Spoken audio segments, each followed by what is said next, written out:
안녕하세요. 손유빈입니다. 미국 연준의 긴축 속도 기대감이 이어지면서 우리 시장 탄력 강도가 조금 붙었었는데 막판으로 갈수록 좀 흘러내리면서 약세로 거래를 마쳤습니다. 석유화학과 철강 등 기초 소재들의 회복세가 돋보인 하루였는데요. 중국 경기 회복 가능성이 조심스럽게 고개를 들고 있습니다. 변화에 바람이 부는 섹터와 종목별 행보 지금부터 함께 확인해 보시기 바랍니다. 자, 오늘 장 마무리 주식으로 시장 상황 정리해 봅니다. 김성준 부장께 먼저 질문 드려볼까요? 네, 김성준의 오늘장 마무리 종목은 카카오페이입니다. 최근 강하게 반등한 종목 중에서 대표적인 종목이라고 할 수가 있죠. 미국 인플레 정점 기대감도 있었겠습니다만 무엇보다도 공매도의 쇼커버링에 대한 그런 확산된 분위기 속에서 반등을 보였다고 볼 수가 있습니다. 오늘 소개할 종목도 내년도 실적 개선이 기대가 됨에도 불구하고 오랜 기간 공매도로 인해서 몸살을 앓았던 그런 종목인데요. 최근 대차 상환이 좀 꾸준히 늘어나고 있는 종목 속에서 이제 본격적인 쇼커버도 기대할 수 있는 종목을 한번 골라봤습니다. 네, 카카오의 반격이 뜨거운데 쇼커버 관련된 종목들 잠시 뒤에 확인을 또 해보고요. 정경민 차장의 오늘장 마무리 주식은요? 네, 정경민의 오늘장 마무리 주식은 현대제철입니다. 철강, 석유화학 등 이제 경기 민감, 기초 소재 종목들이 저점에서 회복되는 그런 모습들은 지금 경기 침체와 하강을 논하고 있는 이런 상황에서 굉장히 좀 이례적인 현상으로 좀 나타난 것 같습니다. 수치적인 지표들의 시그널이 약했지만 수급 논리가 강한 시장은 서서히 순환매를 좀 준비하고 있지 않나 좀 생각이 좀 들고요. 과연 중국의 경기가 바닥을 찍고 되살아날 수 있을지 정책적인 행보를 좀 주목해 봐야 될 것 같습니다. 네, G20 정상회의 중에 개최될 미중 정상회담에 글로벌 시장에 관심이 큽니다. 중국 경기가 되살아나게 된다면 산업별 지용도는 또 어떻게 변화가 될지 관심을 가지고 지켜봐야겠습니다. 자, 조윤석 팀장의 오마주 들어보겠습니다. 네, 조윤석의 오늘장 마무리 주식은 대한유화입니다. 요즘 시장의 분위기를 대변하는 종목 중 하나입니다. 앞서 말씀하셨듯이 쇼커버링이 강하게 일어나는 종목 중 하나입니다. 즉, 요즘 시장은 약간 마른 장작 같은 분위기의 그런 시장 성격을 갖고 있죠. 그런 면에서 대한유화 같은 경우는 장기 성장성인 분리막 원소재를 생산하고 있고 또한 중국의 여러 가지 모멘텀들을 갖고 있기 때문에 이런 것들을 미리 반영하고 있어서 시장 특징주로 골라봤습니다. 네, 세 분의 오늘장 마무리 주식 카카오페이, 현대제철, 대한유화까지 정리를 해봤습니다. 다양한 종목들의 이슈와 기술적 분석을 통해서 여러분과 내일을 함께 열어갈 종목들 지금부터 만나보시죠.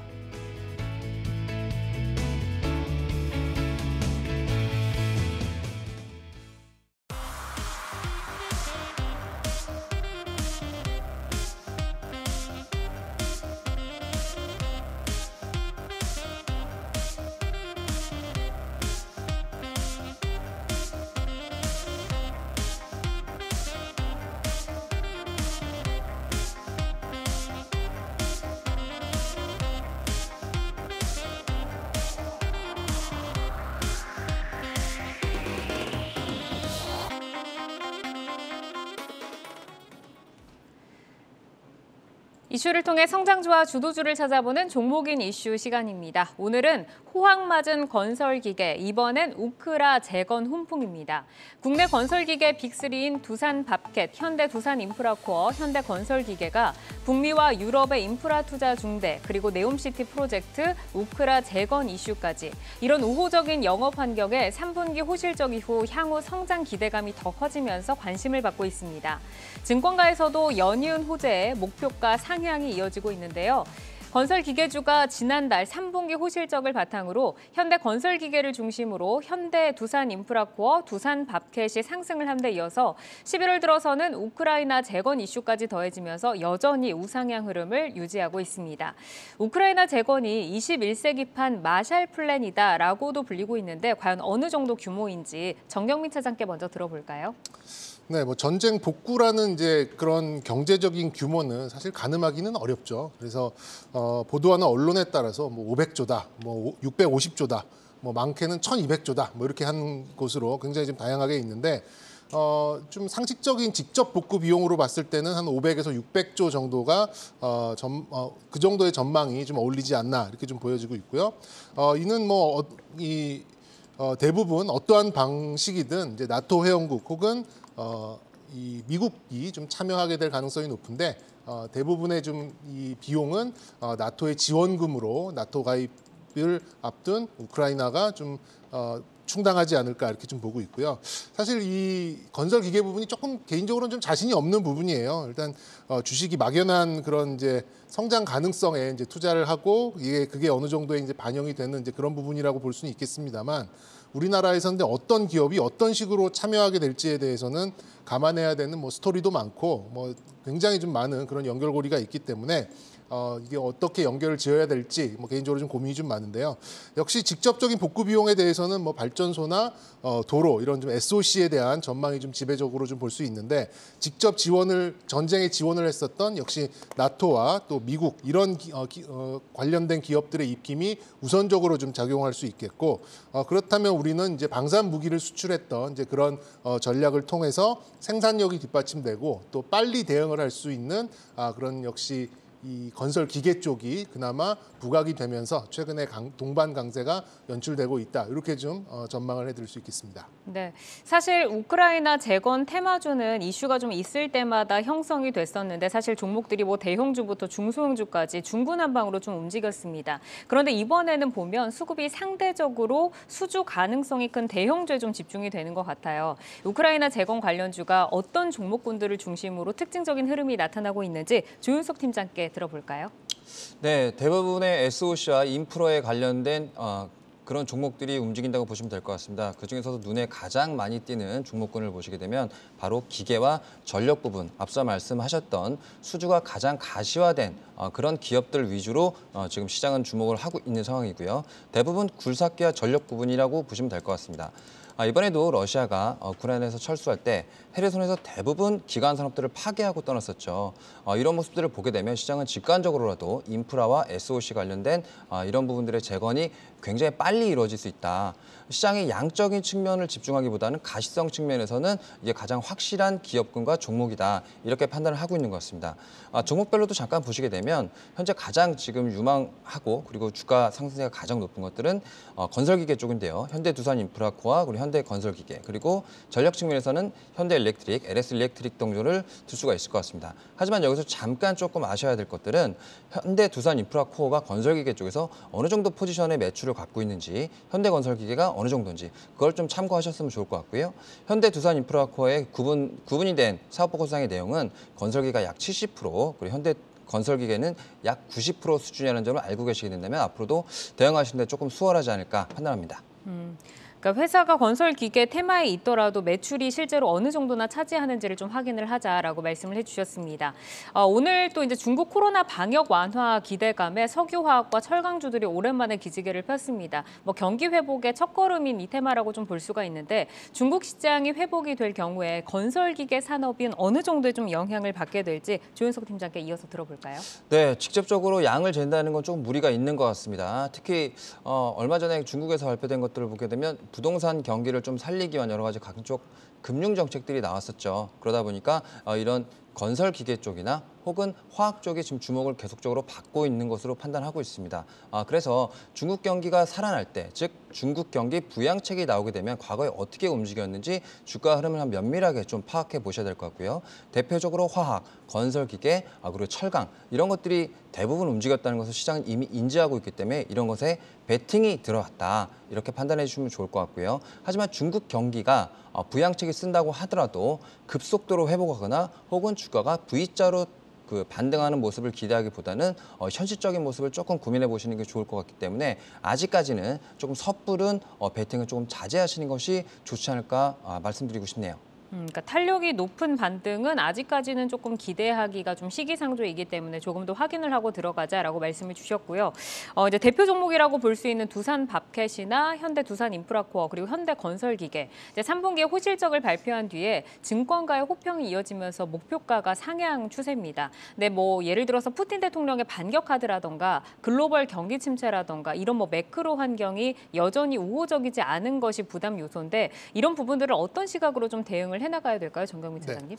역시 이제 매크로 관점에서 보시는 게 맞죠. 뭐 가장 대표적인 이제 경기 민감 그리고 또 기계 업종으로 좀 보여지고 있고, 분류가 되어 있고 분명하게 이제 경기 사이클을 반영하는 그 매출 사이클도 확실하게 나타나는 이제 그런 업종의 특징을 좀 가지고 있습니다. 그래서 이 장기 어떤 이제 시기열을 좀 본다 그러면 장기적으로 우상향하기보다는 그때그때 추세적인 상승과 하락을 보인다는 그런 점에서 이번에 상승은 물론 좋은 실적을 가지고 상승을 하긴 했습니다만 또한 대형주이지만 다소간 좀 테마에 편승한 부분도 어느 정도 있지 않나 뭐 이렇게 좀 우려감이 좀 들고 있고요.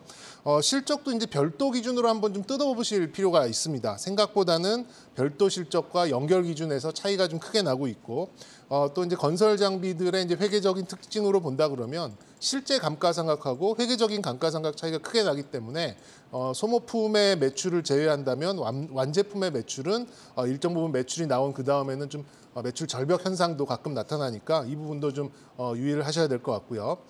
그래서 말씀드린 대로 이제 테마의 일정 부분 뭐 편승한 부분이 좀 있다라고 한다면 역시 이제 투자 심리에 영향을 줄 수 있는 부분이 굉장히 주가의 하방 그런 변동성을 키울 수 있는데 오늘도 뭐 사실 헤르손의 재탈한 소식이 좀 매개체가 된 것 같아요. 그래서 만약에 전쟁의 뭐 재확산이라든가 국내 기업의 참여가 제한적일 수밖에 없다라는 이제 이런 소식이 나온다면 주가는 굉장히 좀 무거워질 가능성이 있기 때문에 저는 지금부터는 어떤 실적적인 그런 부분보다는 오히려 전쟁 소식에 따라서 주가의 움직임이 좀 민감하게 좀 작용할 가능성이 있다라고 좀 전망해드리고 싶습니다.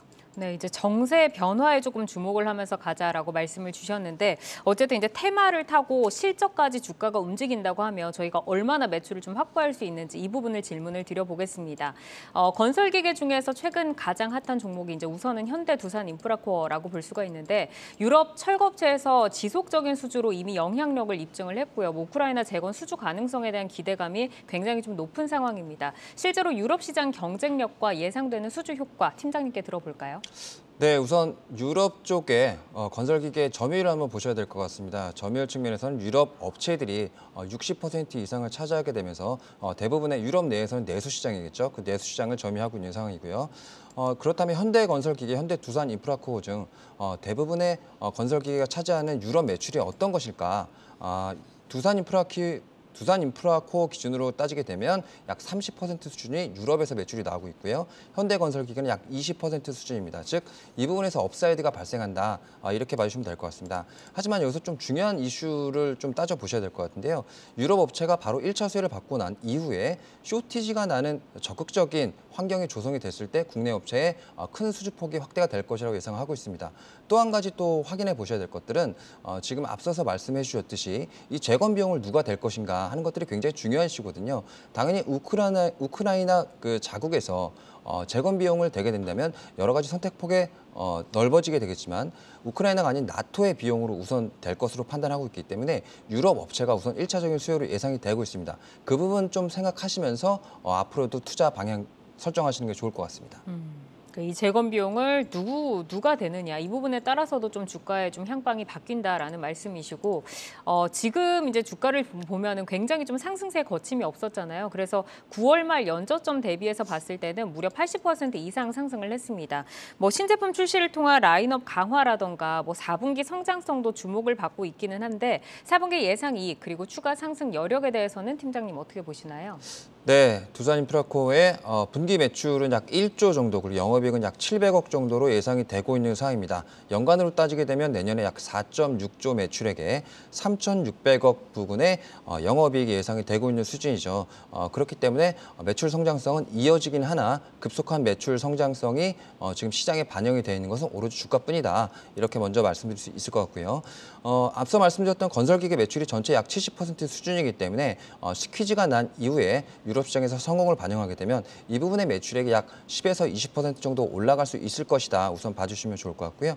밸류에이션의 역사적 고점이 PBR 수준의 약 2배 정도 되고 있는 상황입니다. 현재 PBR보다는 많이 높은 상황이죠. 그래서 업사이드 포텐셜은 굉장히 높은 상황이지만 여러 가지 재건 사업이라든지 혹은 네옴시티 그리고 중국의 부양책이 다닥다닥 계속적으로 붙어 나왔을 경우에 가능한 수치라고 말씀드릴 수 있을 것 같고요. 그렇기 때문에 현재 수준에서는 그렇게 많은 폭의 상승을 바라기보다는 역사적인 수준의 이런 모습이 나왔었다라고만 인지하시면 좋을 것 같습니다. 그러니까 모멘텀이 현실화되었을 때 계속해서 이어진다고 하면 주가가 업사이드가 열려 있지만 지금은 조금 버거운 시점이 맞다라는 말씀이시죠. 네, 맞습니다. 그리고 이제 유럽 입지는 현대두산 인프라코어보다는 10% 적다라고 말씀을 해주신 현대건설기계도 한번 들여다보겠습니다. 이제 주요 시장이라고 할 수 있는 중국 매출이 감소를 한 반면에 북미, 인도, 브라질 등에서 판매가 좀 증가를 하면서 3분기에 호실적을 발표를 했습니다. 특히 미국 시장에서 딜러사를 추가를 하면서 입지를 확대해 나가고 있는데 해외 시장 성장성 어느 정도일지 그리고 우크라이나 재건 수주 가능성 있을까요, 차장님? 뭐 기대는 해봐야겠죠. 근데 뭐 지금 어려운 상황에서 무기 대주는 나토 국가나 미국들이 우리 회사 거 써라 그러면 아무 말 못하게 될 것 같기는 해요. 그런데 이제 어떤 식으로든 참여를 하기 위해서 이제 딜러사를 인수를 했기 때문에 거기에 대해서는 어느 정도 가능성은 뭐 열어둬야 된다 이렇게 좀 생각하고 있고요. 코로나 상황 탓에 이제 기저 효과가 좀 상당했죠. 현대건설기 같은 경우는 대표적으로 이제 연결 실적과 별도 실적의 차이가 굉장히 크게 나는 이제 그런 기업입니다.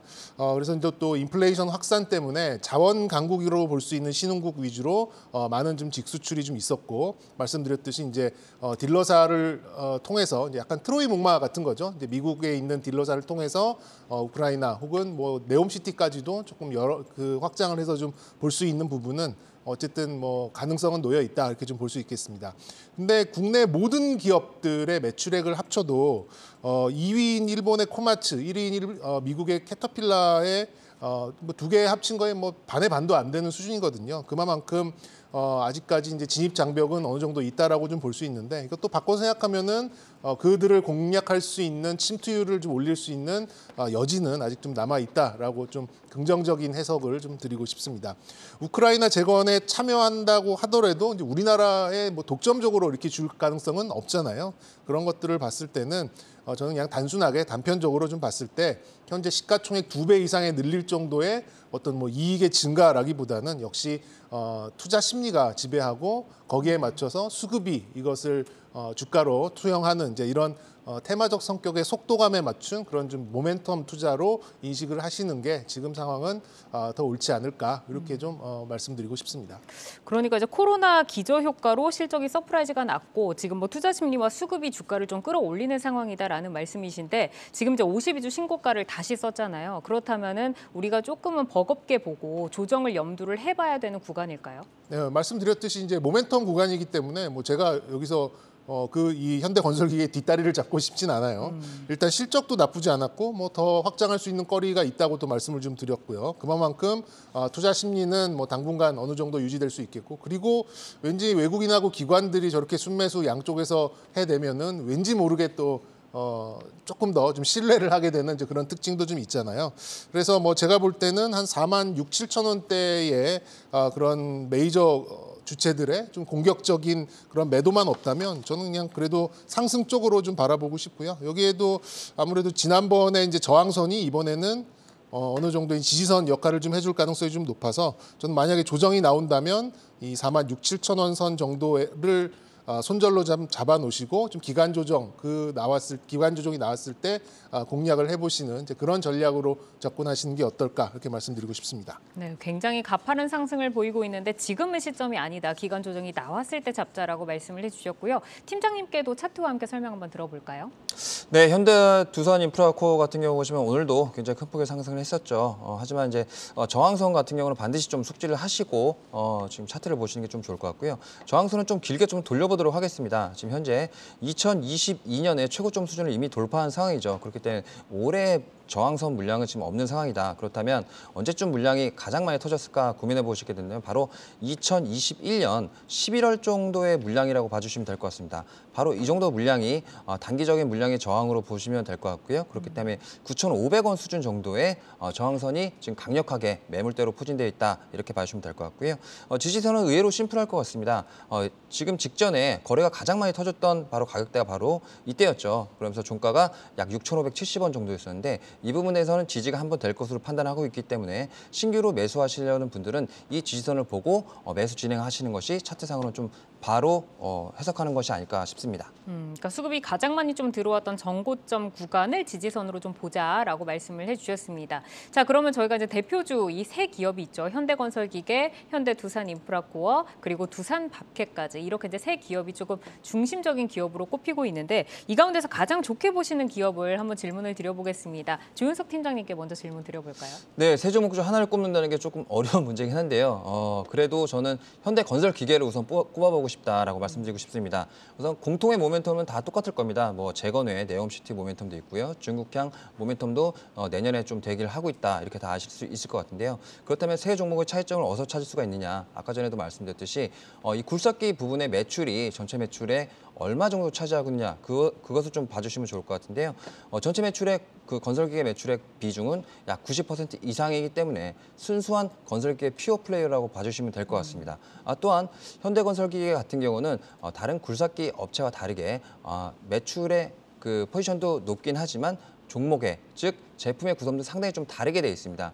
대형 굴삭기가 많이 포함이 돼 있으면서 대형 굴삭기 하면은 주택이라든지 여러 가지 작은 공사 현장이 아니고 굉장히 큰 공사 현장에 먼저 들어가는 선행성을 띠고 있죠. 그렇기 때문에 현대건설기계 같은 경우가 대형 굴삭기를 위주로 생산을 하고 있기 때문에 가장 피어 플레이어로서 지금 매출 구조 그리고 제품 구성이 가장 경쟁력 있지 않을까 싶어서 저는 현대건설기계를 말씀드리고 싶네요. 네, 굴삭기의 매출이 90% 이상을 차지하는 데다가 큰 규모의 수주까지 좀 노릴 수 있다라고 현대건설기계를 탑픽으로 꼽아주셨고요. 정경미 차장님은 어떤 기업 좀 좋게 보세요? 네, 뭐 같은 거 하면 재미없겠죠. 저는 이제 현대두산인프라코어가 조금 낫다라고 좀 보고 있는데요. 국내에서 어쨌든 매출 1위 기업이고요. 이제 현대중공업 지주가 이제 중공업 지주의 이제 계열사가 좀 인수를 하면서 현대건설기계와의 경쟁에서 좀 자유로워진 부분이 상당히 좀 큰 것 같습니다. 그리고 글로벌 탑티어의 그런 기업들과도 기술 격차가 사실상 거의 없는 상황이고요. 두산그룹에 있을 때보다 현대 중공업 계열로 좀 가면서 아무래도 부담스러웠던 그런 이자 발생 부채, 그러니까 신용도의 조정이 좀 되고 있잖아요. 그러니까 옛날 같으면 뭐 5% 이자를 냈었는데 이제 현대중공업 계열로 가면서 신용도가 올라가고 그러면서 이자 비용을 많이 아낄 수 있는데 아시다시피 거의 뭐 조 단위가 넘는 그런 부채 발생 그런 아까 이자 발생 부채가 좀 있기 때문에 그 부분도 이런 좀 실적적인 면에 좀 기여를 하는 부분이 상당히 좀 클 것 같습니다. 그렇기 때문에 좀 밸류에이션 상향 효과를 어느 정도 좀 볼 수 있을 것 같고요. 기술적으로 보더라도 뭐 가파르게 올라오긴 했습니다만 정말 끔찍하기만 했었던 7,000원 벽을 이제 좀 뚫어주는 좀 모습이에요. 그래서 굉장히 오랫동안 좀 횡보를 했던 부분을 좀 이제 뚫었기 때문에 뭐 저점을 생각하면 그래도 많이 올라왔다라고 좀 볼 수는 있겠습니다만 그 저점을 뚫고 올라오는 이제 주된 세력이 기관과 외국인의 어떤 강세였고 그렇게 본다면 지금 한 7,000원 정도의 어떤 손절을 잡고 접근을 해보신다면 저는 그래도 한 20% 이상의 어떤 좀 모멘텀 플레이는 충분히 가능한 그런 위치가 아닐까 이렇게 말씀드리고 싶습니다. 네, 뭐 최근에는 대장주가 더 강한 모습을 보이는 그런 장세이긴 합니다만 그래도 이제 조금 새 기업은 조금 버겁다라고 느끼시는 분들도 있으실 것 같고 우리가 우크라이나 재건 관련해서 아직은 시장이 조금 주목하지 못한 그 기업, 아직은 오르지 못한 기업을 한번 찾아볼게요. 차장님 어떤 기업 있을까요?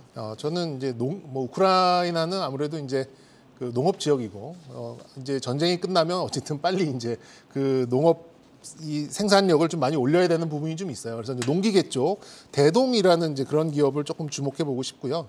아무래도 이제 이 부분도 뭐 올라간다 그러면 좀 테마적인 성격이 있는데 아직까지는 굉장히 좀 무거운 이제 그런 상황입니다. 뭐 농기계 기업으로 이제 미국의 존 디어라는 이제 거대 공룡이 좀 있긴 있습니다만 우리가 이제 방산업체들의 무기 수출을 하듯이 급하게 어떤 생산력을 늘려야 된다거나 또 가격 경쟁력 이런 것들을 좀 감안하면 아무래도 이제 직접적인 어떤 이 전후 복구는 아니더라도 산업적인 복구가 좀 들어갈 때는 어느 정도 수혜가 좀 되지 않을까라는 차원에서 농기계의 대표적인 종목 대동을 저는 조금 꼽아드리고 싶습니다. 네, 대동까지 숨어있는 종목으로 한번 찾아봤습니다. 자, 이슈를 통해서 성장주와 주도주를 찾아보는 종목인 이슈, 우호적인 영업 환경에 우크라이나 재건 이슈까지 더해지면서 주목을 받고 있는 건설기계 관련주를 점검을 해봤습니다. 이익이 가시화되는 시점인 만큼 향후 성장 동력 꼼꼼하게 확인을 하시면서 전략 세워가시기를 바라겠습니다. 내 종목을 만나는 즐거움, 종목 맛집 투데이 한경 코리아마켓과 함께하고 계십니다.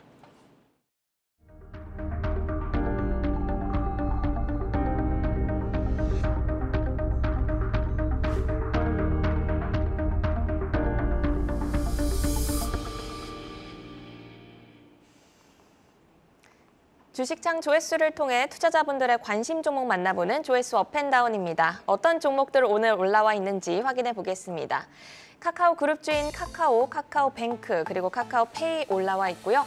LG화학과 미래나노텍, 롯데케미칼과 네이처셀 등이 올라와 있습니다. 오늘은 연일 급등세를 보이고 있는 카카오페이와 신성장 동력으로 주목받는 LG화학, 그리고 롯데케미칼과 네이처셀 보겠습니다. LG화학부터 보시죠. 첨단 소재 훈풍에 신약 개발 이슈까지 더해지면서 성장 동력이 주목받고 있는데요. 상승 출발 후 등락을 거듭하다 1% 약세로 오늘 마감했습니다. 카카오페이 이어서 보겠습니다. 미국 긴축 속도 조절 기대감과 중국과 일본의 페이 시장 성장성이 부각되며 연일 시세를 분출하고 있는데요. 장중 18%까지 오르기도 했지만 마감은 5% 강세로 했습니다. 네이처셀 보겠습니다. 줄기세포를 주력 사업으로 일본에서 줄기세포 재생 의료 사업을 진행하고 있는데요. 10월 말부터 저점을 높이며 안정적인 우상향 흐름을 이어가고 있습니다. 오늘은 10% 급등하면서 마감했습니다. 롯데케미칼 이어서 보겠습니다. 유한타증권은 석유화학 업체들이 내년 추세 전환에 성공할 것이란 전망을 내놨는데요. 일진 머티리얼즈 인수 효과도 누릴 것으로 예상하며 목표가도 상향 조정했습니다. 오늘 주가 7% 상승하며 마감했습니다. 네, 그러면 먼저 LG화학부터 김성준 부장님과 함께 전략 살펴보겠습니다. 첨단 소재와 신약 부분이 이 신성장 동력으로 굳건히 자리를 잡아주는 모습인데요. 미국 FTA 임상 3상승인 의미, 그리고 향후 기대 효과부터 들어볼까요? 예, 기본적으로 사실 LG화학이 차지하는 매출을 쭉 보게 되면은 석유화학 부분이 49%고요. 또 LG엔솔 관련된 부분이 39%, 첨단 소재가 8%, 그리고 마지막으로 생명과학 분야가 2%입니다. 그러니까 매출액의 미미한 부분을 차지를 하고 있다는 부분들이고요. 통풍 치료제가 기존의 치료제도 또 존재를 하고 있죠. 그러다 보니까 그것이 물론 성공하면은 뭐 매출이 다변화된다는 측면에서는 분명히 긍정적인 부분이 될 수는 있겠습니다만은 기본적으로는 미미한 매출이기 때문에 그냥 작은 호재 정도로 인식하는 것이 보다 좀 합리적이지 않을까 이렇게 좀 생각은 듭니다. 네, 매출 비중이 상당히 미약하기 때문에 작은 호재 정도로 인식하는 게 좋겠다라는 말씀이셨습니다. 통풍신약 재료로 그래도 상승 출발을 했는데 이후 하락 반전하면서 오늘 1% 약세로 마감을 했습니다. 현 시점에서 투자자들이 주의해서 봐야 할 수급 동향이나 특이사항은 없는지, 그리고 혹시 신규 투자자라면 조정 시 담아보는 전략 유효하다고 보실까요? 예, 일단은 뭐 앞서서 말씀드렸던 것처럼 매출 비중이 49% 석유화학 부분인데요. 기본적으로 뭐 호재와 악재가 같이 있습니다. 기본적으로 다른 석유화학 업체들도 마찬가지로 최근 3분기 그리고 4분기까지 실적은 많이 좀 좋지 않을 것으로 예상이 되죠. 마찬가지로 LG화학도 다른 업체들보다는 그렇게 좀 덜 하락을 하는 실적 측면에서 그런 부분이겠습니다만은 역시 이쪽 부분에 있어서는 감익은 불가피하다라고 보여집니다. 중국의 봉쇄 완화라는 기대감도 물론 있겠습니다만 장기적으로는 최근 들어서 중동 지역을 중심으로 해서 석유화학 플랜트 프로젝트가 상당히 좀 다수 지금 준비를 하고 있는 부분들이에요. 그래서 이런 것들은 장기적인 측면에서는 분명히 부담 요인으로 존재할 것이다 보여지긴 합니다만 그래도 석유화학은 올해보다는 내년이 좋을 것이다 이런 예상들이 많고 주가적인 측면에서도 이미 불황의 시기는 지났다라고 보여집니다. 그래서 그런 차원은 오히려 지금 이제는 더 이상의 큰 악재가 될 것 같지는 않다 보일 수가 있고요. 그리고 이게 가장 중요한 것이 또 2차 전지 부분들이죠. 현재 그 LG화학이 LG에너지솔루션 지분을 81.84% 보유하고 있고요. 이것이 지금 시가 기준으로 따지면 110조 정도의 가치가 됩니다. 근데 지금 현재 LG화학의 시가총액은 51조에 불과하죠. 절반도 채 되지 않습니다. 다른 것들도 성장을 하고 있음에도 불구하고 그렇다는 의미가 될 텐데요. 이러한 차원에서 분명히 뭐 매력은 존재한다라고 말씀을 드릴 수가 있겠고요. 특히 최근에 지주회사 중에서 포스코홀딩스 주가가 상당히 지금 강하게 올라가고 있죠. 포스코홀딩스가 강한 이유가 여러 가지 2차 전지 소재 부분들을 내재화를 하면서 지금 지주회사의 할인 요소를 지금 탈피해 가는 과정이 있는데 LG화학도 그런 움직임들이 좀 포착이 되고 있다는 측면들이 상당히 좀 긍정적이다 말씀을 드릴 수가 있겠고요. 그러한 차원에서는 장기적인 차원에서는 그래도 역시 신규 진입은 그래도 가능하다라고 볼 수가 있는데 차트 보시면서 좀 말씀을 드리도록 할게요. 기본적으로 최근에 강한 반등을 좀 보여줬습니다. 저점 50만 원 중반대서부터 76만 원까지 오늘 상승을 했는데 올 1월 달 최고점이 77만 원 선이었어요. 그래서 거기에 거의 임박하는 반등을 보였다가 오늘 결국에는 하락으로 마무리가 됐는데요. 제가 이제 지지가 70만 원 정도 부분을 제시를 해드리는데 이 부분이 오히려 신규 진입의 관점에서는 서서히 조금 분할 매수의 관점을 접근할 수 있을 시점이라고 보여지고요. 주봉상의 목표 가격은 1차적으로는 일단은 그 이전에 그 가격을 형성했던 80만 원을 일단은 제시를 해드리도록 하겠습니다. 네, 석유화학 부분의 감익은 불가피하지만 올해보다는 내년이 더 낫겠다는 그런 전망이 우세하고 또 LG 엔솔 쪽에서 이익 반영까지 긍정적 요소가 많이 존재하기 때문에 장기적으로 신규 진입 가능하다는 말씀 주셨습니다. 그럼 이어서 카카오페이 전략 살펴보겠습니다. 금요일 상한가에 이어서 오늘도 급등 흐름이 나왔는데요. 공매도가 몰렸던 종목인 만큼 최근 급격한 반등에 따른 쇼커버링 기대감도 높은 상황입니다. 그렇다면 추가 상승 여력 어떻게 보실까요? 일단은 말 그대로 쇼커버링에 대한 기대감 자체가 뭐 단기적인 성향을 띠고 있다는 부분들인데요. 특히나 또 연말로 갈수록 이런 것들을 청산하고 넘어갈 것이다라는 그런 심리들도 작용을 하는데 아쉽게도 최근 들어서 뭐 그렇게 크게 그 대차 상환 물량이 늘어나지 않고 있는 것은 분명히 좀 부담 요인이 될 수가 있을 것 같고요. 물론 이제 이런 부분들이 얼마나 더 지속이 될지 모르겠습니다만 오늘 아쉽게도 바로 또 하루 만에 양매도로 반전이 됐거든요. 그래서 수급적인 추이를 좀 주목을 하시면서 봐야 될 텐데 차트 보면서 말씀을 드리도록 할게요. 사실 뭐 계속해서 약세 흐름을 보여왔었죠. 내내 약세 흐름을 보여주다가 최근 그래도 단기적으로 다행스럽게도 반등을 시도를 했습니다만 오늘 거래가 가장 강하게 좀 터진 날인데 아쉽게도 좀 윗꼬리도 좀 많이 달려 있습니다. 특히나 이제 강한 매물대에 진입을 하고 있는 상황에서 이것을 잠시 돌파하는 듯 싶었다가 다시금 되밀리는 그런 아쉬운 모습을 보여줬기 때문에 일단은 좀 단기적인 관점에서는 비중 축소는 좀 불가피하지 않나라고 보여지고요. 일단은 7만 원 정도 밴드서부터는 그리고 최종 그 7만 5천 원 정도까지죠.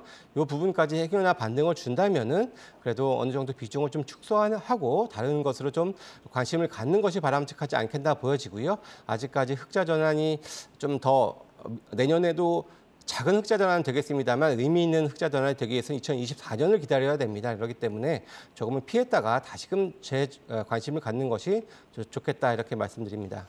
네, 카카오페이에 대해서는 단기 반등 시 비중 축소 의견 주셨습니다.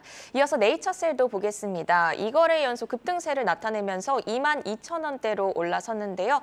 수급 흐름 보면 공매도 수량도 현저하게 줄어든 모습입니다. 일단 급등 배경 어떻게 보시는지 궁금하고 또 향후 주목할 투자 포인트 들어볼까요? 일단 이제 줄기세포 치료제 회사죠. 특히 최근에 조인트 스템이라는 퇴행성 관절염 치료제들의 뉴스 때문에 주가가 많이 좀 급등락을 하는 모습들을 좀 보여줬는데요. 이것이 지금 이제 2차 심의, 그러니까 그 중앙약사심의자문회의 이 회의 결과가 아마도 이번 주 내에 나올 것 같아요. 그래서 그런 것들에 대한 기대감들이 좀 많이 반영이 되면서 최근 주가가 좀 가파른 상승을 보여준다라고 보여지고요. 회사 측에서는 뭐 나름 뭐 자신하는 측면들이 좀 있습니다. 그러다 보니까 주가도 좀 화답을 한 것 같은데요. 차트를 보시면서 좀 말씀을 드려야 될 것 같습니다. 사실 이 회사가 두 번에 1차적으로 한번 자료 보완을 요청을 한번 했었고요. 그 다음에 2차 자료 보완하면서 당시 하한가를 기록을 하기도 했습니다. 그러다가 지난달에 보완한 자료를 좀 제출을 하면서 반등을 했었지만 다시금 좀 조정을 받는 모습인데 대략 심의 기간이 한 달 정도입니다. 그렇다면은 아마 이번 주 안에는 나올 거라는 그런 기대감들이 더해지는 것이고요.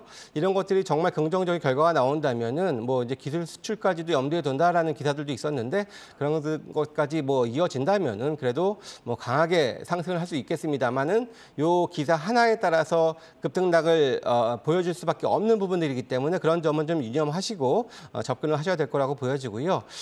일단은 목표가는 지난번에 고점대 수준이었습니다. 28,000원을 1차적으로 좀 제시를 해드리고 넘어서는지 여부도 좀 봐야 될 것 같고요. 지지 가격은 19,600원으로 제시를 해드리도록 하겠습니다. 네, 저항가는 28,000원으로 제시를 해주셨습니다. 그럼 마지막으로 롯데케미칼 보겠습니다. 어닝 쇼크 이후에도 2차 전지 등 사업 다각화 이슈가 더 주목받으면서 최근 견조한 상승세를 이어가고 있습니다. 실적 바닥 가능성 그리고 일진 머티리얼스 인수 효과 이 부분에 대해서 어떻게 보실까요? 일단 3분기는 영업이익이 4천억대 어닝 쇼크를 기록을 했었죠. 근데 오늘 보고서가 이례적으로 좀 나왔는데 사실 기존의 증권사들의 보고서의 목표가들은 대략 20만 원에서 20만 원 초반 정도를 형성하는데 오늘 나온 것은 29만 원, 상당히 좀 강하게 좀 제시를 했었던 리포트를 좀 볼 수가 있었는데요.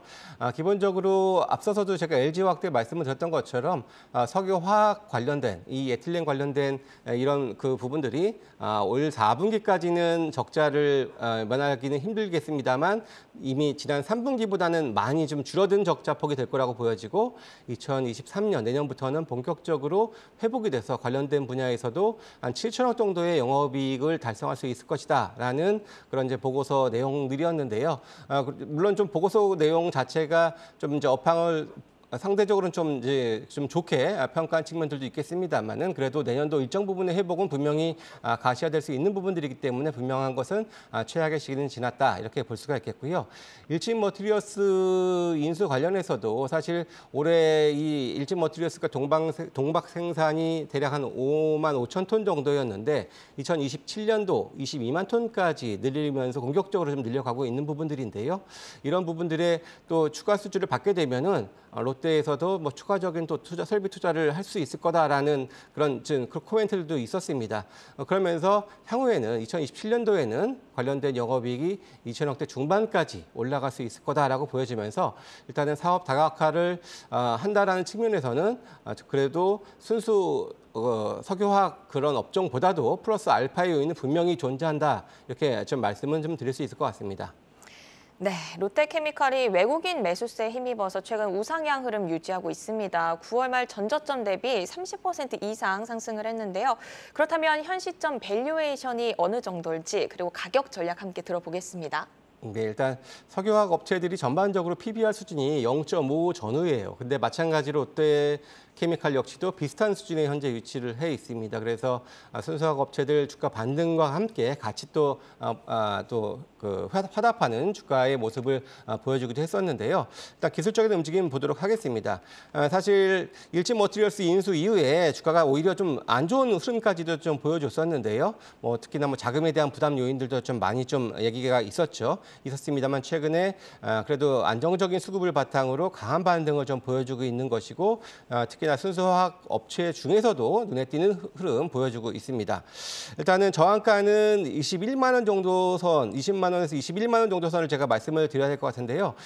기본적으로 자금이 많이 좀 소요가 될 겁니다. 그런 차원을 일단은 내년 상반기에 계속해서 좀 확인을 해보자라는 차원에서 일단은 그 순수화학 업체들의 반등 정도를 누리고 1차적으로 비중을 좀 축소하자라는 말씀을 좀 드리도록 하겠고요. 지지 가격은 17만 원 말씀드리도록 하겠습니다. 네, 아무래도 일진 머티리얼스 인수로 인한 비용이 많이 들기 때문에 이 저항가에 도달했을 때 비중 축소 의견을 주셨습니다. 이렇게 조회수 업앤다운 LG화학과 카카오페이, 네이처셀, 롯데케미칼 점검을 해봤습니다. 가파른 상승세를 보이고 있는 종목들인 만큼 수급 동향 등 잘 확인하시면서 가격 전략 잘 세워가시기 바랍니다. 종목 조회하고 궁금증도 풀고 조회수 업앤다운은 주식창을 통해 확인하실 수 있습니다.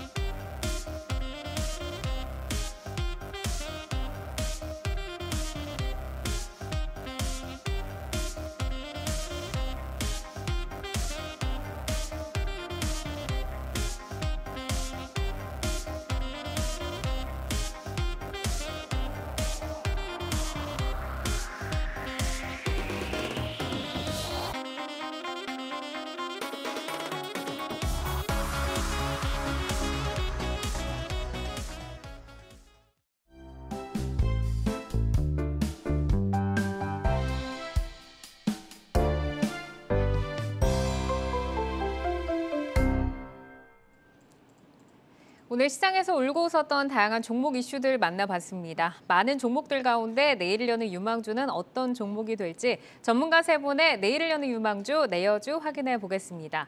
자, 오늘 가지고 오신 종목은요. 김성준 부장이 CIS, 정경민 차장 서진시스템, 조윤석 팀장이 자화전자 가지고 오셨습니다. 자화전자가 최근에 또 우리 프로그램에서 이름을 좀 올리고 있는데 먼저 조윤석 팀장님께 이 자화전자의 매력 먼저 설명을 좀 들어볼까요? 네, 자화전자는 독보적인 기술력을 가진 카메라 부품 업체라고 봐주시면 될 것 같습니다. 흔히 좀 상위급 모델의 핸드폰에는 대부분 OIS라고 해서 손떨림 방지 기능이 들어간 카메라 워킹을 하게 되죠. 그 제품의 기술력을 갖고 있는 회사가 바로 자화전자라고 보시면 될 것 같고요. 현재도 삼성전자와 OIS 계약 및 부품 매출을 하고 있는 업체라고 봐주시면 될 것 같습니다. 그 이외에도 카메라 업체에서 좀 변화하고자 전기차의 PTC 히터라는 필수 품목을 생산하면서 매출하고 있는 중인데요. 아직까지는 그 폭은 크진 않지만 향후 전기차 시장이 성장하면 할수록 전방 수혜를 계속적으로 입어갈 것이라는 기초 설명 드리도록 하겠고요. 자화전자 같은 경우는 앞서 말씀드렸던 기술력을 말씀드렸지만 굉장히 중요한 건 바로 거래처 부분이게 되죠. 일반적으로 삼성전자와 거래하고 있는 대부분의 카메라 업체들은 수익성이 그렇게 좋지가 않습니다. 하지만 프리미엄 폰의 대명사 애플의 아이폰에 납품되는 대부분의 그런 부품 같은 경우는 매출액 대비 영업이익이 좋은 편이죠. 그렇기 때문에 내년에 모멘텀으로 좀 작용할 수 있을 것이고요. 이미 아이폰 같은 경우가 4개 모델 중에서 2개 모델 중 최상위 모델이 제일 잘 팔리는 현상을 보여주고 있습니다. 내년 부분에 이미 애플 아이폰에서는 폴디드 줌이라는 OIS가 포함된 자화전자 그리고 LG이노텍의 모듈이 합성된 부품이 제공될 것으로 파악을 하고 있습니다. 그에 따라서 이미 자화전자도 적극적으로 증설을 진행 중에 있는 상황이죠. 그렇다면 내년 부분부터는 아마도 매출액이 폭발적으로 성장할 가능성이 있기 때문에 지금 현재 아무도 보지 않는 주식입니다. 핸드폰 같은 경우는 소비 여력의 문제, 여러 가지 경기 측면에서의 악재들이 줄줄이 대기하고 있는데 애플이 빠지고 LG이노텍이 빠지면서 덩달아 자화전자도 급락한 모습을 보여줬습니다. 하지만 이런 악재들은 모두 끝났고 이제는 호재만 남았기 때문에 자화전자를 오늘 말씀드리도록 하겠습니다. 네, 그러니까 애플에 공급을 하는 것이 삼성보다는 매출을 더 확대할 수가 있기 때문에 최근에 캐파도 증설을 했고 내후년에 실적을 좀 노려볼 수 있다라는 말씀이신데 수요 악화로 주가가 조금 상승을 하지 못했다라고 하셨어요. 그럼 6거래일 연속 지금 좀 오르고 있는 모양새거든요. 지금 좀 담으면 좋을 만한 가격대일까요? 네, 오늘도 아주 소폭 상승했었죠. 21,500원 정도였습니다. 잠깐 차트를 보고 말씀을 드려보도록 하겠습니다. 급하게 많이 빠졌었죠. 17,500원 수준까지 하락을 했다가 최근 갭을 띄우면서 이렇게 올라간 모습을 보여줬습니다. 바로 이 부분이었는데요. 뉴스 하나가 보도가 됐었죠. 애플에 납품을 시작하게 되면 보통 삼성전자에 납품이 끊기는 현상이 보통 산업구조에서 나오게 될 수밖에 없는데요. 이 자화전자 같은 경우는 그렇지 않다라는 뉴스가 나오게 되면서 이 부분에 갭을 띄우게 되면서 상승을 했던 모습이었습니다. 그렇기 때문에 이 갭 부분에 초입 부근인 2만 원 정도는 충분히 매수해 볼 수 있는 가격이고요. 시장의 흔들림이 언제든지 있을 수 있기 때문에 약간 보수적으로 말씀드리는 것들을 참조해 주시기 바랍니다. 그리고 차트상으로 거래량 부분을 보게 되면 제가 계속 강조드리는데 엄청난 거래량이 터졌던 곳이 바로 이 부분이었습니다. 이 부분에 거래량이 엄청나게 터졌었는데 이때 바로 뉴스가 하나 나왔었죠. 자화전자가 애플 관련한 내년 모델을 준비하기 위해서 증설을 진행한다라는 뉴스가 나왔을 때였습니다. 그때 당시에 그 거래치가 엄청 실리게 되면서 무려 36,000원까지 갔었는데요. 그렇기 때문에 이 시작된 가격 부분에서부터 최근에 횡보했던 가격 부분을 보게 되면 레인지 부분은 약 27,000원 부근에서 그리고 약 26,000원 사이가 됩니다. 그렇기 때문에 목표가는 26,000원 정도까지 단기적으로 보셔도 충분히 가능할 것으로 보이게 되고요. 그리고 제가 오늘장 여는 주식을 말씀드리게 되면서 시장은 지금 마른 장작 같은 분위기라고 말씀드렸습니다. 어떤 호재 그리고 어떤 작은 모멘텀이라고 나와도 그것들을 굉장히 크게 반영하는 분위기 때문에 이런 것들을 생각해서 오늘 자화전자를 추천드리게 됐습니다. 네, 그러니까 지금 올라가려고 하는 반등 장세에 있을 때 마른 장작 같은 자화전자를 좀 눈여겨보자라고 말씀을 해주셨습니다. 자, 이어서 정경민 차장님께서 가지고 오신 서진 시스템을 볼 텐데 저 이제 종목을 보고 바로 5G 종목이 돌아오나 했더니 또 2차 전지 또 배터리, ESS 이렇게 지금 좀 연관이 되어 있더라고요. 네. 오늘 이제 3분기 실적이 발표가 됐는데 실적이 잘 나왔습니다. 역대 최고 매출액 이야기를 좀 들어볼까요, 차장님? 네, 앵커께서 생각하시는 것처럼 서진 시스템 보면 5G 그래서 주가가 안 오르는 것 같아요. 네. 실적도 좋고 확장성도 굉장히 좋은 이제 그런 기업입니다만 선진 시스템 그러면 5G 이렇게 좀 인식이 되다 보니까 이제 투자 심리가 좀 더디게 개선되고 있지 않나 이렇게 좀 보여지고요. 전체적인 그 매출 비중은 통신기기가 23% 정도밖에 안 됩니다. 그렇기 때문에 뭐 이런 이제 알루미늄을 비롯한 이제 다른 금속들을 이제 합금, 주조, 판금, 뭐 사출, 조립, 성형 뭐 이렇게 필요한 이 금속들의 생산과 성형 가공하는 이제 그런 기술이 있는 기업이다 보니까 이거 굉장히 좀 범용성이 넓은 이제 그런 소재들을 생산을 하고 있어요. 반도체 장비에도 들어가고 뭐 배터리에도 뭐 말씀해 주셨듯이 들어가고 당연히 이제 통신 들어가고 뭐 휴대폰, ESS, 로봇 등 다양한 좀 제품군에 사용될 수 있는 이제 그런 소재 적용이 된다 이렇게 좀 보시면 될 것 같고요. 실적 개선도 굉장히 좀 가파르게 개선 중이에요. 그런데 일단 뭐 밸류에이션은 조금 낮은 상태고 공매도가 좀 많이 껴 있다 보니까 주가가 좀 탄력 있게 올라오지 못하고는 있습니다. 내년부터는 이제 완성차 업체들 쪽에서 발주를 해줬던 이제 배터리 팩 하우징, 그러니까 배터리 팩을 담는 용기 이렇게 좀 보시면 될 것 같아요. 그리고 이제 엔드 플레이트라고 해서 이제 끝 부분에 이제 마무리 짓는 일종의 뭐 잠금 장치 이렇게 좀 보시면 될 것 같은데 이 부분이 2천억 정도가 예정이 좀 되어 있습니다. 그렇게 본다면 로봇과 ESS, 그러니까 이 공시 시스템 들어가셔서 실적 한번 뜯어보면 매출이 쫙 구분이 되어 있거든요. 최근 들어서 로봇과 ESS 관련된 매출도 굉장히 가파르게 좀 올라오고 있기 때문에 확장성과 성장성 다 있다 이렇게 좀 보시면 될 것 같아요. 일단 인플레로 인해서 이제 원자재 가격의 변동성 때문에 상반기에는 좀 큰 뭐 이런 모습을 좀 좋은 모습을 보여주진 못했습니다만 별도 기준으로 봤을 때는 영업이익과 순이익이 굉장히 좋은 그런 상승세를 좀 보여주고 있고요. 내년에 뭐 매출을 감안한 가이던스를 봤을 때는 이제 뭐 PER 한 5배, 6배 정도 수준이기 때문에 말씀드린 대로 밸류 매력도 상당히 있는 종목인데 우리는 이게 5G인 줄만 알고 있기 때문에 좀 무거운 상태로 놓여 있지 않나 이렇게 좀 보고 싶습니다. 네, 그러니까 소재 기업으로 뭐 5G 테마의 대장주로 우리가 인식을 했었지만 그게 아니라 뭐 ESS나 로봇이나 이렇게 성장 산업에 다양하게 들어가는 데다가 실적도 좋다. 그런데 여기가 지금 공매도가 좀 누르고 있다라고 하셨잖아요. 그럼 이제 카카오그룹주가 최근에 쇼커버링으로 굉장히 좀 강하게 올라오고 있는데 우리 여기에서도 좀 기대를 해볼 수 있을까요? 네, 일단 공매도는 조금이나마 좀 줄어드는 부분에 있어요. 뭐 기술적으로 보더라도 굉장히 의미 있는 14,500원, 14,000원 이선을 뭐 지금 여러 차례 좀 공격이 좀 나왔습니다만 한 4차례 방어를 해냈죠. 그렇게 보면 여기에는 굉장히 좀 높은 신뢰감을 줄 수 있는 그런 좀 저점 구간이다라고 볼 수 있겠고요. 그러면 지금 15,000원대니까 한 10% 정도의 그런 하방은 그 10% 밑에 좀 믿을 수 있는 그런 하방이 좀 놓여 있고 그리고 이제 200일선이 좀 이제 아무래도 중장기 추세를 전환하는데 좀 중요한 선이잖아요. 근데 거기에 좀 맞닿아 있는 부분이기 때문에 저는 한 15,000~16,000원 요 선에서 좀 200일선 전후한 그런 매수는 좀 유효하다고 보고요. 저는 뭐 더 높은 곳을 보고는 있습니다만 일단 한 2만 원 선 정도까지는 열어두고 접근하도록 하겠습니다. 네. 자, 이어서 김성준 부장님이 가지고 오신 종목 보겠습니다. CIS입니다. CIS 현 시점에서 매력적으로 보이는 스토리 한번 들어볼까요? 네, 일단 CIS는 2차 전지 전극 공정 장비 업체고요. 제가 일전에 내어주 시간에서 소개했었던 PNT의 경쟁 회사라고 보시면 될 것 같습니다. 국내에서는 LG 엔솔과 삼성 SDI가 주 거래처고요. 또 해외에서는 브리티시 볼트, 노스볼트와 같은 유럽 회사들, 그리고 미국의 얼티엄 셀즈, 일본의 다이치 같은 회사가 주요한 매출처라고 보시면 될 것 같습니다. 최근에 주요 매출처들의 투자 확대에 따라서 수주도 크게 지금 늘어나고 있는 추세를 보여주고 있고요. 그런 차원에서 지금 계속해서 증설을 해나가고 있는데 올 연내에 3공장이 증설이 완료가 될 예정이고요. 또 4공장도 계속해서 이미 이제 투자를 좀 진행을 지금 예정을 하고 있는 상황인데 이 3, 4공장이 완공되면은 기존의 생산 설비의 2배 이상이 되는 부분들이기 때문에 늘어난 수주를 충분히 대응할 수 있을 그럴 부분들로 보시면 될 것 같고 이를 통해서 그동안에 좀 미진했었던 실적이 내년에는 본격적으로 좀 개선이 돼서 매출액도 2천억 이상 그리고 영업이익도 200억대 중반대 이상 올라갈 수 있을 것으로 이렇게 보여지는 부분들입니다.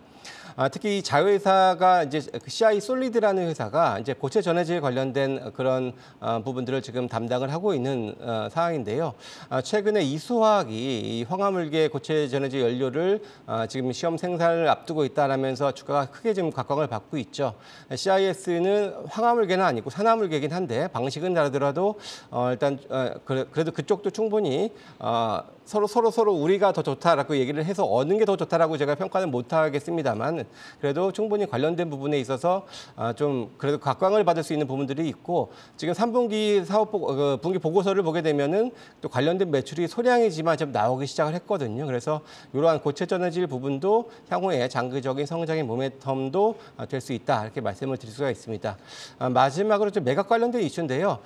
사실 이게 사모펀드가 최대 주주죠. 그러다 보니까 계속해서 매각을 지금 진행을 절차를 겪고 있는데 기사에 나온 것들을 쭉 보게 되면은 현대그룹부터 해서 뭐 LS그룹, 유진 그리고 코오롱 등 국내 이제 굴지의 이런 그 중견 기업들이 다소 좀 관심들을 좀 갖고 있는 부분들입니다. 그래서 새롭게 2차 전지 사업에 진출을 희망하는 그런 기업들과 또 사모펀드들의 일정 부분의 이익 실현의 그런 것들도 어느 정도 맞물려서 그래도 이제 매각 절차도 충분히 플러스 알파 요인이 될 수 있는 부분들 생각해 본다면은 뭐 현재 시점 그래도 이제 긍정적으로 볼 수 있는 상황이다 말씀드릴 수 있겠습니다.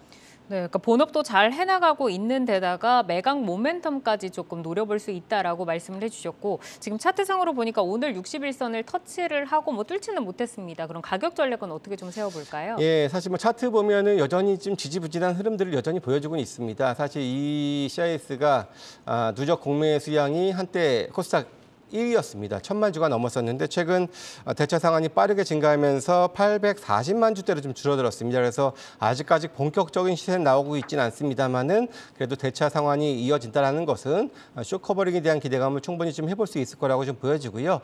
이런 차원에서 일단은 목표 주가는 올 8월의 고점 수준이었죠. 17,000원 일단 1차적으로 제시를 해드리고요. 선절 가격은 12,000원 제시해드리도록 하겠습니다. 네, 저희가 또 내어주 종목 리뷰를 하나 하고 가도록 하겠습니다. 정경민 차장님께서 11월 4일에 파라다이스를 제시를 해주셨는데 목표가를 2만 원을 주셨고 그날 종가 대비해서는 오늘 10% 상승을 했습니다. 현 시점에서 점검 한번 받고 갈까요? 네, 시간이 없어서 못할 줄 알았는데 하게 되네요. 일단 뭐 신규 매수는 다소 좀 보류를 하시는 게 좀 좋을 것 같고요. 굉장히 좀 애매한 위치에 있고 만약에 그때 매수를 하셨다면 저는 익절가를 한 16,000원 정도까지 올려놓고 고민을 하시는 게 좋겠다. 만약에 익절가를 하회한다면 일단 매도를 해놓고 200일선 전후한 재매수 요거 기회를 좀 보실 것 같고요.